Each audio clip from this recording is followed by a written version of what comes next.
لأن مرحلة المراهقة مرحلة صعبة، إحنا بنشوف إن هي مرحلة التمرد، ولأنها مش مقبولة، أعرف إزاي إن هو كده بيعدي بمراهقة صحية وتمام؟ طيب اللي ممكن الاقيه في المراهق سهل نتخانق، يعني البيت اللي عنده مراهق وما بيتخانقش ده غريب، بس مختلف معايا، بيقاوح في كل حاجة، بيبتدي باللأ، بيفاصل، كل ده مقبول. لكن في حتت بنعرف نتلاقى فيها، يعني ممكن نعرف نوقف كلام ونتفق نتكلم في وقت تاني في أخد وعطا، يسمع لي. المراهقة الصحية برضو تتميز انه المراهق عنده نسبة وعي، يعني عارف عيوبه ومحاسنه، ما يجيش يقولي لا انا هقدر اذاكر 10 صفحات في يعني لازم يا يبقى ريت واقعي. يذاكر. يبقى واقعي ويبقى دريان شويه بعيوبه ومحاسنه، مش بيحكي حاجات مش موجوده، مش يقول انا بحب الرياضه وهو ما بيتدربش خالص، يعني عارفه اللي هو كانه مش منفصل عن الواقع شويه، بيقول كلام كبير او مش واعي بعيوبه او مشاكله او كده.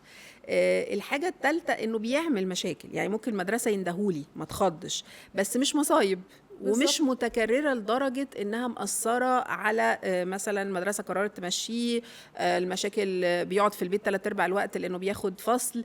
لا، في حاجات ممكن يختلف مع ناس لكن عارف أوله من آخره، عنده بعض المبادئ، يعني مش بقى اللي هو كذب وغش وسرقة وكله، يعني التصرفات معقولة، عنده بعض يمكن مش زيي، مش نفس مستوى الأخلاقيات أو المبادئ اللي أنا عايزاها، بس عنده قدر من قناعات معينة يعني.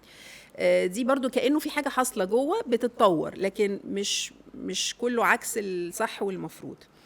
حاجة تانية مهمة قوي انه يكون يعني مش منعزل، في مراهق يخش اوضته وحياته لوحده ما بيتصلش بالعيلة، لا ده بيجي يقعد معانا شوية، يتخانق معانا شوية، ياكل معانا مرات، يروح يزور العيلة الكبيرة، بيعمل حاجة شبه طبعا مش بالنسب اللي كان بيعملها وهو طفل، لكن ما عندوش مانع يسافر معانا سفرية الصيف، ما عندوش مانع، مش انعزل خالص لدرجة انه مش عايز اشوفكم وانا لوحدي والعالم بتاعي صحابي. لا، في اخد وعطا، وفي رياليتي تشيك، يعني لامس واقع، بيعمل مشاكل، بنتخانق، لكن بالمعقول خليني اقول.